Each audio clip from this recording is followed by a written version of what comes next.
Greetings. I'm Alex, and in front of me is A Rose of the Ghetto, a short story by Israel Zangwill. Let us read. One day, it occurred to Leibel that he ought to get married. He went to Sugarman the Shadchan forthwith. "I have the very thing for you," said the great marriage broker. "Is she pretty?" asked Leibel. "Her father has a boot and shoe warehouse," replied Sugarman enthusiastically. "Then there ought to be a dowry with her," said Leibel eagerly. "Certainly a dowry, a fine man like you." "How much do you think it would be?" "Of course it is not a large warehouse, but then you could get your boots at trade price, and your wife's, perhaps, for the cost of the leather." "When could I see her?" "I will arrange for you to call next Sabbath afternoon." "You won't charge me more than a sovereign?" "Not a groschen more.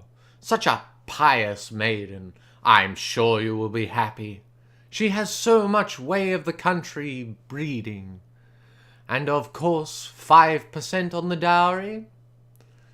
Well, I don't mind. Perhaps they won't give a dowry," he thought with a consolatory sense of outwitting the Shadchan. On the Saturday, Leibel went to see the damsel, and on the Sunday he went to see Sugarman the Shadchan. "But your maiden squints," he cried resentfully. "An excellent thing," said Sugarman. "A wife who squints can never look her husband straight in the face and overwhelm him. Who would quail before a woman with a squint?" "I could endure the squint," went on Leibel dubiously, "but she also stammers."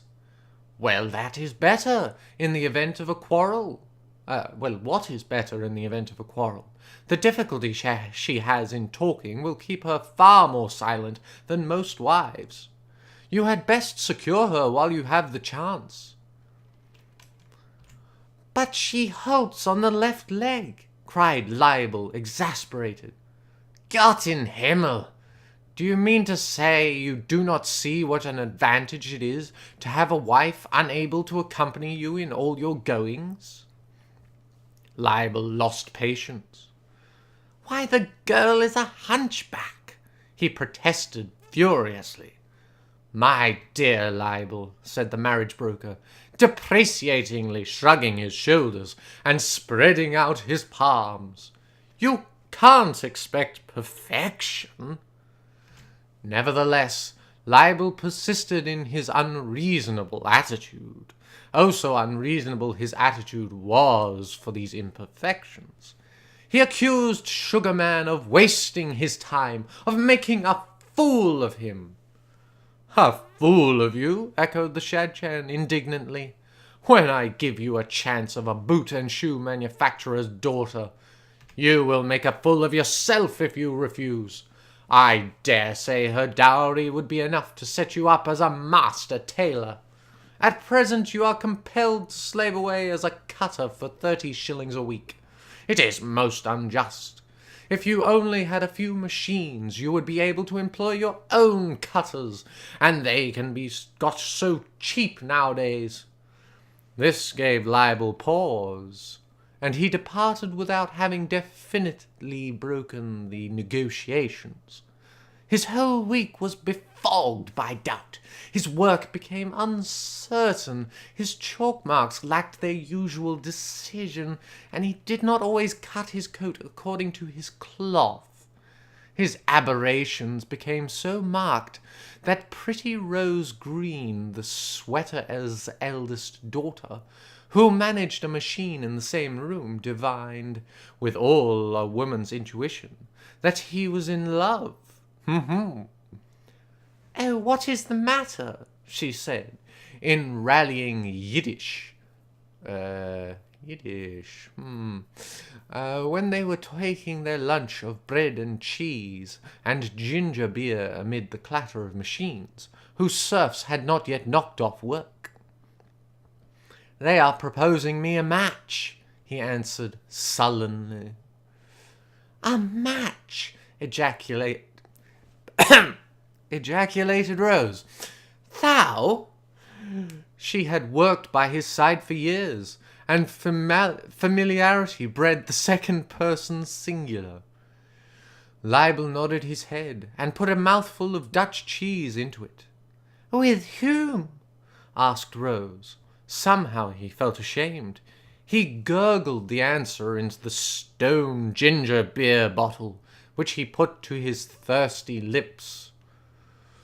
"Yes, gurgle your answer out, drink it back in." "With Leah Volkovich." "Leah Volkovich," gasped Rose. "Leah, the boot and shoe manufacturer's daughter?" Leibel hung his head. He scarce knew why. He did not dare to meet her gaze. His droop said, "Yes." There was a long pause. "And why dost thou not have her?" said Rose. It was more than an inquiry. There was contempt in it, and perhaps even pique. Leibel did not reply. The embarrassing silence reigned again, and reigned long. Rose broke it at last. Is it that thou likest me better?" she asked.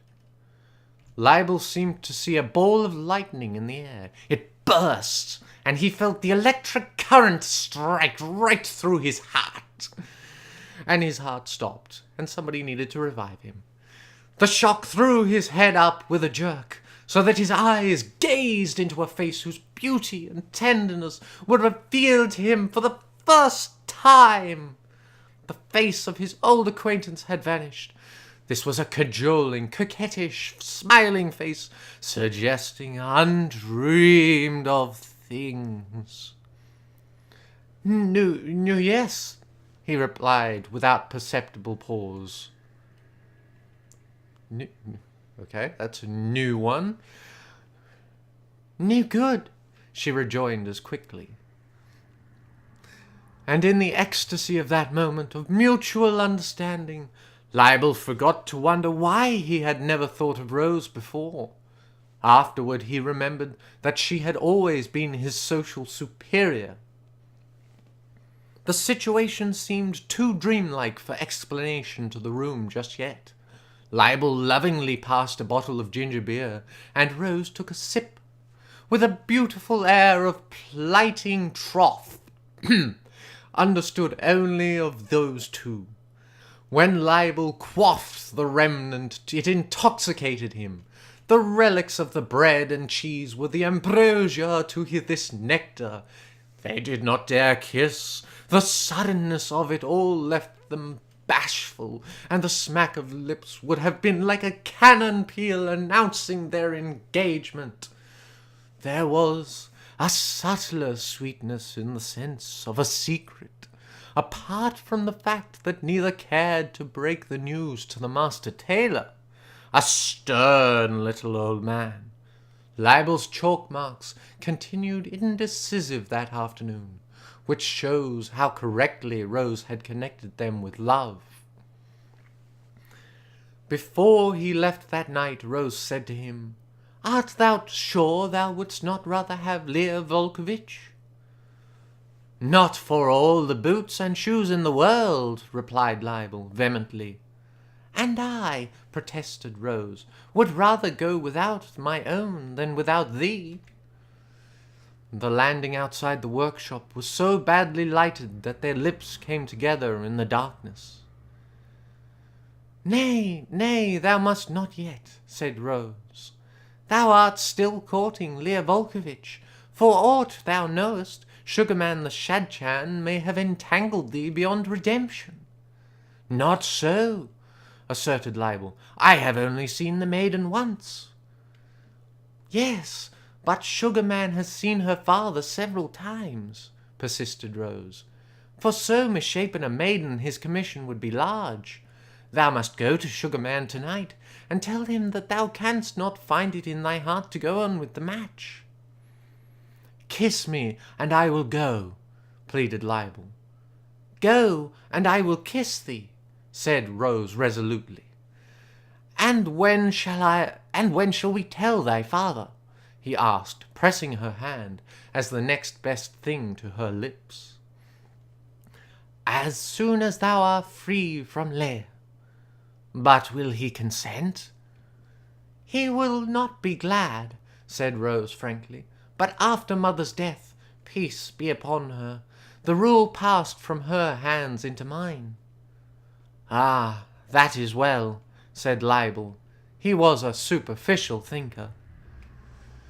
Leibel found Sugarman at supper. The great Shadchan offered him a chair, but nothing else. Hospitality was associated in his mind with special occasions only, and involved lemonade and stuffed monkeys. He was very put out, almost to the point of indigestion, to hear of Leibel's final determination, and piled him with reproachful inquiries. You don't mean to say that you give up a boot and shoe manufacturer merely because his daughter has round shoulders? He exclaimed incredulously. It is more than round shoulders. It is a hump, cried Leibel. And see how much better off you will be when you get your own machines. We do not refuse to let camels carry our burdens because they have humps. Ah, but a wife is not a camel, said Leibel with a sage air. And a cutter is not a master tailor, retorted Sugarman. Enough, enough, cried Leibel. I tell you, I would not have her if she were a machine warehouse. There sticks something behind, persisted Sugarman, unconvinced. Leibel shook his head. Only her hump, he said with a flash of humour. Moses Mendelssohn had a hump, expostulated Sugarman reproachfully. Yes, but he was a heretic, rejoined Leibel, who was not without reading, and then he was a man. A man with 2 humps could find a wife for each. Really? What an interesting arrangement that must be. But a woman with a hump cannot expect a husband in addition. Guard your tongue from evil, quoth the Shadchan angrily. If everybody were to talk like you, Leah Volkovich would never be married at all. Leibel shrugged his shoulders, and reminded him that hunchbacked girls who stammered and squinted and halted on left legs were not usually led under the canopy.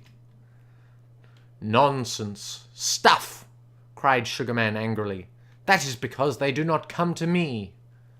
Leah Volkovich has come to you, said Leibel, but she shall not come to me.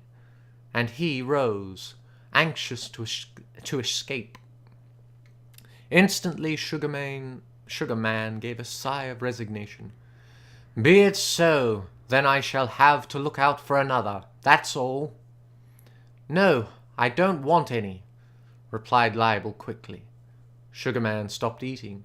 You don't want any? He cried. But you came to me for one. I know, stammered Leibel, but I've altered my mind. One needs Hillel's patience to deal with you, cried Sugarman, but I shall charge you, all the same, for my trouble. You cannot cancel an order like this in the middle. No, you cannot. You can play fast and loose with Leah Volkovich, but you shall not make a fool of me. But if I don't want one, said Leibel sullenly. Sugarman gazed at him with a cunning look of suspicion. Didn't I say there was something sticking behind? Leibel felt guilty. But whom have you got in your eye? He inquired desperately. Perhaps you may have someone in yours, naively answered Sugarman. Leibel gave a hypocritic, long-drawn, I wonder if Rose Green were where I work, he said, and stopped. I fear not, said Sugarman. She is on my list. Her father gave her to me some months ago, but he is hard to please. Even the maiden herself is not easy, being pretty. Perhaps she has waited for someone, suggested Leibel. Sugarman's keen ear caught the note of complacent triumph. You have been asking her yourself, he exclaimed, in horror-stricken accents. You have been asking her yourself? And if I have? Said Leibel defiantly. You have cheated me, and so has Eliphaz Green. I always knew he was tricky. You have both defrauded me. I did not mean to, said Leibel mildly. You did mean to. You had no business to take the matter out of my hands. What right had you to propose to Rose Green? I did not, cried Leibel excitedly. Then you asked her father. No, I have not asked her father yet. Then how do you know she will have you? I know, stammered Leibel, feeling himself somehow a liar as well as a thief. His brain was in a whirl. He could not remember how the thing had come about. Certainly he had not proposed, nor could he say that she had. You know she will have you, repeated Sugarman reflectively. And does she know? Yes, in fact, he blurted out. We arranged it together. Ah, you both know. And does her father know? Not yet. Ah, then I must get his consent, said Sugarman decisively. I thought of speaking to him myself. Yourself? Echoed Sugarman in horror. Are you unsound in the head? Why, that would be worse than the mistake you have already made. What mistake? Asked Leibel, firing up. The mistake of asking the maiden herself. When you quarrel with her after your marriage, she will always throw it in your teeth that you wished to marry her. Moreover, if you tell a maiden you love her, her father will think you ought to marry her as she stands. Still, what is done, and he sighed regretfully. And what more do I want? I love her. You piece of clay, ready to be moulded at the thing, cried Sugarman contemptuously. Love will not turn machines, much less buy them. You must have a dowry. Her father has a big stocking. He can well afford it. Leibel's eyes lit up. There was really no reason why he should not have bread and cheese with his kisses. Now, if you went to her father, pursued the Shadchan, the odds are that he would not even give you his daughter, to say nothing of the dowry. After all, it is a cheek of you to aspire so high. As you told me from the first, you haven't saved a penny. Even my commission you won't be able to pay till you get the dowry. But if I go, I do not despair of getting a substantial sum, to say nothing of the daughter. Yes, I think you had better go, said Leibel eagerly. But if I do this thing for you, I shall want £1 more, rejoined Sugarman. £1 more? Echoed Leibel in dismay. Why? Because Rose Green's hump is of gold, replied Sugarman, oracularly. Also she is fair to see, and many men desire her. But you have always your 5% on the dowry. It will be less than Volkovich's, explained Sugarman. You see, Green has other and less beautiful daughters. Yes, but then it settles itself more easily. Say 5 shillings. Eliphaz Green is a hard man, said the Shadchan instead. 10 shillings is the most I will give. 12 and sixpence is the least I will take. Eliphaz Green haggles so terribly. They split the difference, and so 11 and threepence represented the predominance of Eliphaz Green's stinginess over Volkovich's. The very next day Sugarman invaded the green workroom. Rose bent over her seams, her heart fluttering. Leibel had duly appraised her of the roundabout manner in which she would have to be won, and she had acquiesced in the comedy. At the least it would save her the trouble of father taming. Yes, you've got to be very careful with father taming. A lot of tricky business getting a father to behave. I know. Sugarman's entry was brusque and breathless. He was overwhelmed with joyous emotion. His blue bandana trailed agitatedly from his coat tail. "At last," he cried, addressing the little white-haired master tailor, "I have the very man for you." "Yes," grunted Eliphaz, unimpressed. The monosyllable was packed with emotion. It said, "Have you really the face to come to me again with an ideal man?" "He has all the qualities that you desire," began the Shadchan, in a tone that repudiated the implications of the monosyllable. "He is young, strong, God-fearing." "Has he any money?" grumpily interrupted Eliphaz. "He will have money," replied Sugarman unhesitatingly, "when he marries." "Ah!" The father's voice relaxed, and his foot lay limp on the treadle. He worked one of his machines himself, and paid himself the wages so as to enjoy the profit. "How much will he have?" "I think he will have £50, and the least you can do is to let him have £50, replied Sugarman with the same happy ambiguity. Eliphaz shook his head on principle. "Yes, you will," said Sugarman, "when you learn how fine a man he is." The flush of confusion and trepidation already on Leibel's countenance became a rosy glow of modesty, for he could not help overhearing what was being said, owing to the lull of the master tailor's machine. "Tell me, then," rejoined Eliphaz. "Tell me first if you will give 50 to a young, healthy, hard-working, God-fearing man, whose idea it is to start as a master tailor on his own account. And you know how profitable that is." "To a man like that," said Eliphaz in a burst of enthusiasm, "I would give as much as £27.10. Sugarman groaned inwardly, but Leibel's heart leapt with joy.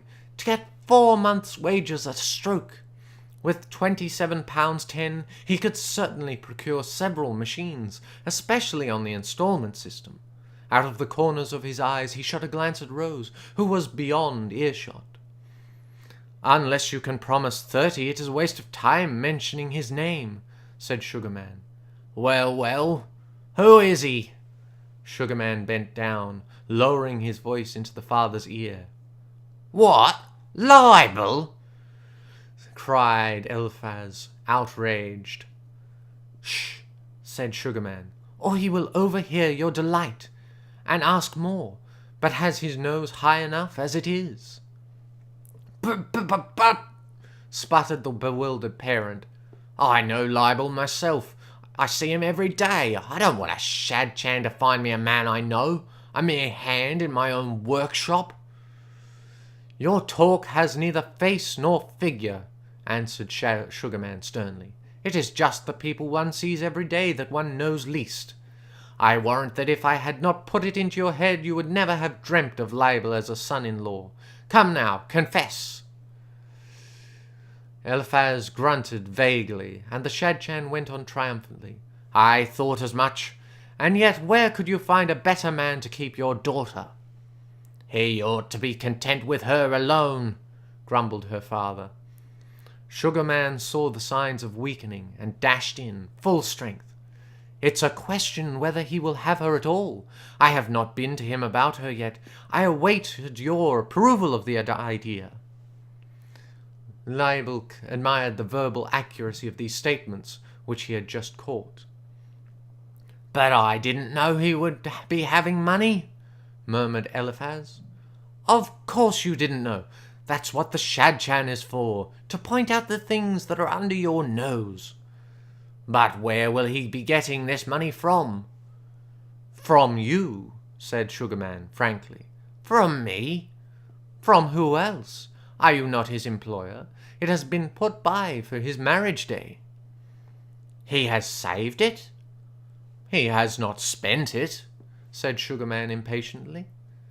"But do you mean he has saved £50? "If he could manage to save £50 out of your wages, he would be indeed a treasure," said Sugarman. "Perhaps it might be 30. "But you said 50. "Well, you came down to 30, retorted the Shadchan. "You cannot expect him to have more than your daughter brings." "I never said 30, Eliphaz reminded him. 27.10 was my last bid. "Very well, that will do as a basis for negotiations," said Sugarman resignedly. "I will call upon him this evening. If I were to go over and speak to him now, he would perceive you were anxious and raise his terms, and that will never do. Of course you will not mind allowing me £1 more for finding you so economical a son-in-law?" "Not a penny more." "You need not fear," said Sugarman resentfully. "It is not likely I shall be able to persuade him to take so economical a father-in-law, so you will be none the worse for promising." "Be it so," said Eliphaz with a gesture of weariness, and he started his machine again. £27.10, remember," said Sugarman above the whir. Eliphaz nodded his head, whirring his wheelwork louder. "And paid before the wedding, mind?" The machine took no notice. "Before the wedding, mind," repeated Sugarman. "Before we go under the canopy." Go now, grunted Eliphaz, with a gesture of impatience. "It shall all be well." And the white-haired head bowed immovably over his work. In the evening, Rose extracted from her father the motive of Sugarman's visit, and confessed that the idea was to her liking. "But dost thou think he will have me, little father?" she asked, with cajoling eyes. "Anyone would have my Rose." "Ah, but Label is different. So many years he has sat at my side and said nothing." "He had his work to think of. He's a good, saving youth." "At this very moment Sugarman is trying to persuade him. Not so? I suppose he will want much money." "Be easy, my child," and he passed his discoloured hand over her hair. Sugarman turned up the next day and reported that Label was unobtainable under £30, and Eliphaz, weary of the contest, called over Label till that moment carefully absorbed in his scientific chalk marks, and mentioned the thing to him for the first time. "I am not a man to bargain," Eliphaz said, and so he gave the young man his tawny hand, and a bottle of rum sprang from somewhere, and work was suspended for 5 minutes. Only 5 for a bottle of rum, really? And the hands all drank amid surprised excitement. Sugarman's visits had prepared them to congratulate Rose, but Label was in shock. Was a shock to everyone, because nobody expects Label. The formal engagement was marked by even greater junketing, and at last the marriage day came. Label was resplendent in a diagonal frock-coat, cut by his own hand, and Rose stepped from the cab of a medley of flowers, fairness, and white silk, and behind her came 2 bridesmaids, her sisters, a trio that glorified the spectator-strewn pavement outside the synagogue. Eliphaz looked almost tall in his shiny high hat and frilled shirt-front. Sugarman arrived on foot, carrying red-socked little Ebenezer tucked under his arm. Leibel and Rose were not the only couple to be disposed of. Yes, the old disposing of couples, yes. For it was the 33rd day of the Omer. What? Somehow. A day fruitful for marriages. But at last their turn came. They did not, however, come in their own turn, and their special friends among the audience wondered why they had lost their precedence. After several later marriages had taken place, a whisper began to circulate. The rumour of a hitch gained ground steadily, and the sensation was proportionate. And indeed the rose was not to be picked without a touch of the thorn. Ow! Gradually the facts leaked out, and a buzz of talk and comment ran through the waiting synagogue. Eliphaz had not paid up. At first he declared he would put down the money immediately after the ceremony. But the wary sugarman, schooled by experience, demanded its instant delivery on behalf of his other client. Hard-pressed, Eliphaz produced 10 sovereigns from his trouser pocket and tendered them on account.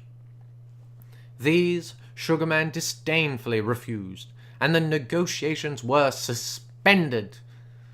Yes, suspended from the ceiling with rope. The bridegroom's party was encamped in one room, the bride's in another, and after a painful delay, Eliphaz sent an emissary to say that half the amount should be forthcoming, the extra £5 in a bright new Bank of England note.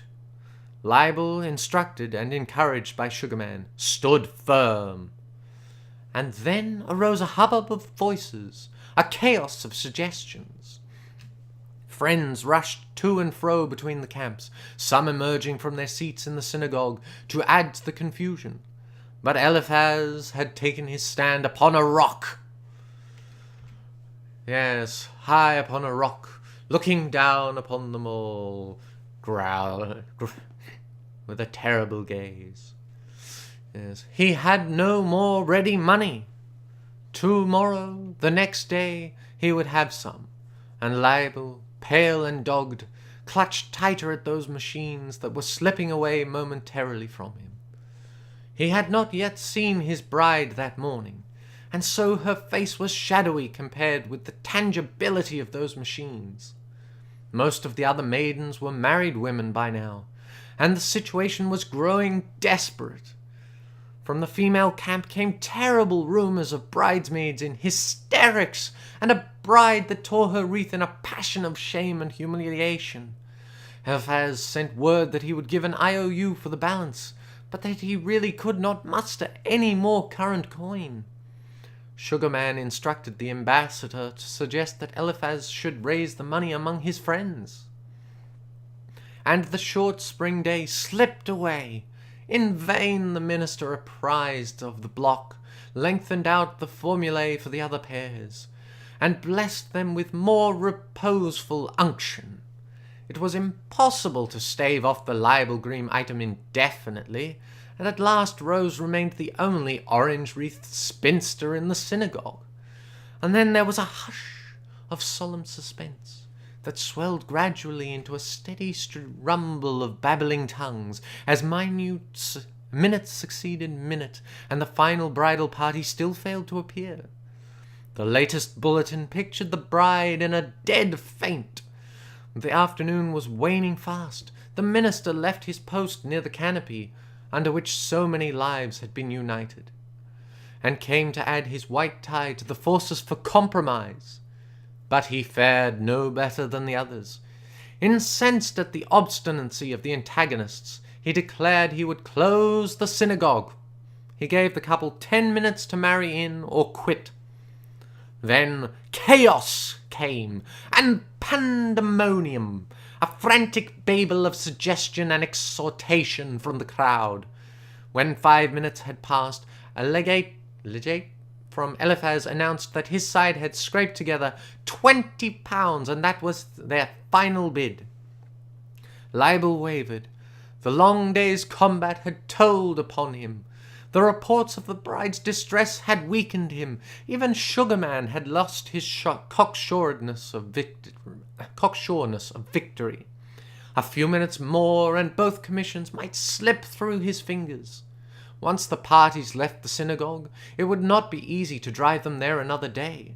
But he cheered on his man still. One could always surrender at the 10th minute.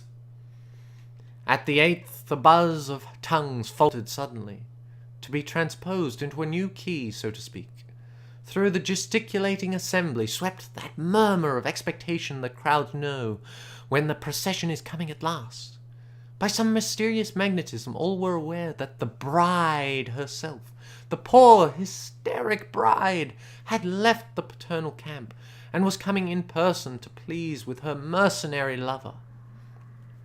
And as the glory of her and the flowers and the white draperies loomed upon Leiber's vision, his heart melted in worship, and he knew his citadel would crumble in ruins at her first glance, at her first touch. Was it fair fighting? As his troubled vision cleared, and as she came nigh unto him, he saw to his amazement that she was speckless and composed. No trace of tears dimmed the fairness of her face. There was no disarray in her bridal wreath. The clock showed the 9th minute. She put her hand appealingly on his arm, while a heavenly light came into her face, the expression of a Joan of Arc, animating her country. "Do not give in, Leibel," she said. "Do not have me. Do not let them persuade thee. Be my life thou must not. Go home." So at the 11th minute the vanquished Eliphaz produced the balance, and they all lived happily ever afterward.